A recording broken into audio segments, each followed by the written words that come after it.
Halo teman-teman semua, saya Muhammad Faujan. Jadi di video 45 kali ini, saya akan membahas terkait perubahan dalam sistem pemilu. Perubahan dalam sistem pemilu merupakan hal yang dinamis dan terus berkembang. Setiap perubahan memiliki konsekuensi yang berbeda-beda dan perlu dipertimbangkan secara matang. Penting bagi kita untuk memahami alasan di balik perubahan sistem pemilu dan dampaknya terhadap kehidupan berdemokrasi. Perubahan sistem pemilu merupakan langkah signifikan dalam upaya mewujudkan demokrasi yang lebih terbuka dan partisipatif. Mari kita bedah satu persatu. Poin 1. Sistem proporsional untuk pemilu legislatif. Dalam sistem proporsional, jumlah kursi yang diperoleh oleh setiap partai politik di parlemen sebanding dengan jumlah suara yang diperolehnya secara keseluruhan. Artinya, partai dengan perolehan suara terbanyak akan mendapatkan kursi terbanyak. Hal ini memberikan dampak seperti representasi yang lebih luas. Partai-partai politik kecil memiliki peluang lebih besar untuk mendapatkan kursi di parlemen, sehingga suara dan aspirasi berbagai kelompok masyarakat dapat terwakili. Persaingan yang sehat. Partai-partai politik didorong untuk merumuskan program dan visi yang lebih menarik bagi pemilih untuk mendapatkan dukungan. Dan yang terakhir ada stabilitas politik. Sistem proporsional cenderung menghasilkan parlemen yang lebih beragam, sehingga koalisi antar partai menjadi lebih mungkin dan dapat meningkatkan stabilitas politik. Poin 2. Pemilihan langsung untuk presiden. Dalam sistem pemilihan langsung, rakyat secara langsung memilih calon presiden yang mereka inginkan. Hal ini memberikan dampak seperti kedaulatan rakyat. Rakyat memiliki kekuasaan yang lebih besar dalam menentukan pemimpin negaranya. Akuntabilitas. Presiden yang terpilih secara langsung akan lebih bertanggung jawab kepada rakyat. Persaingan yang sehat.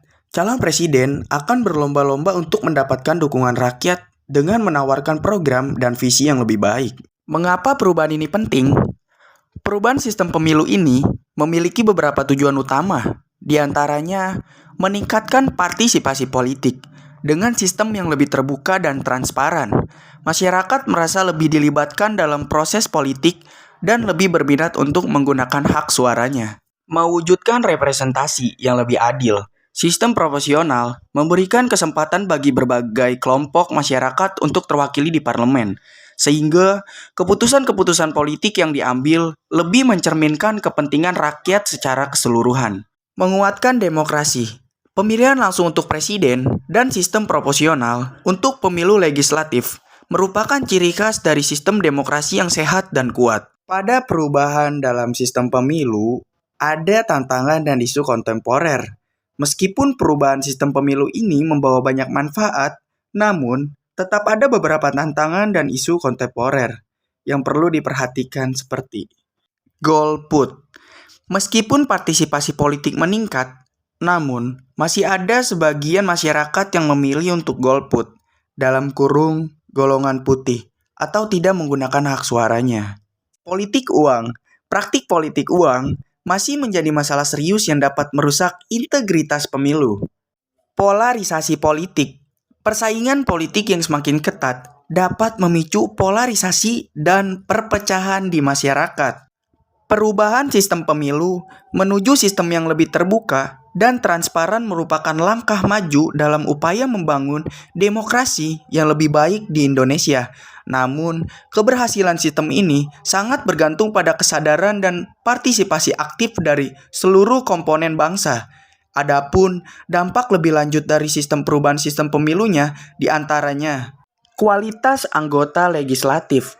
Sistem proporsional terbuka menimbulkan potensi munculnya figur-figur populer namun kurang memiliki kapasitas dan integritas. Sistem proporsional tertutup. Partai politik memiliki kendali penuh dalam menentukan daftar calon legislatif, sehingga kualitas calon dapat lebih terjamin, namun juga berpotensi terjadi oligarki partai. Dinamika partai politik. Persaingan antar partai. Meningkatnya persaingan antar partai politik dapat mendorong inovasi dan program-program yang lebih pro-rakyat. Stabilitas koalisi. Sistem proporsional cenderung menghasilkan parlemen yang lebih fragmentasi, sehingga membentuk koalisi menjadi lebih kompleks dan rentan terhadap perpecahan. Partisipasi masyarakat edukasi politik. Pentingnya meningkatkan edukasi politik masyarakat agar dapat memilih calon yang tepat dan memahami isu-isu politik. Angka golput. Meskipun sistem politik menjadi lebih menarik, namun masih perlu upaya untuk menurunkan angka golput. Jadi guys, jika kita berbicara dari perbandingan dengan negara lain, negara-negara dengan sistem mirip kita dapat membandingkan pengalaman Indonesia dengan negara-negara lain yang menerapkan sistem proporsional dan pemilihan langsung seperti Jerman, Italia, atau Amerika Serikat. Kelebihan dan kekurangan masing-masing sistem, serta faktor-faktor yang mempengaruhi keberhasilan atau kegagalan penerapannya. Oke guys, jadi mungkin itu aja pembahasan terkait part 5 tentang perubahan dalam sistem pemilu. Terima kasih, see you next time.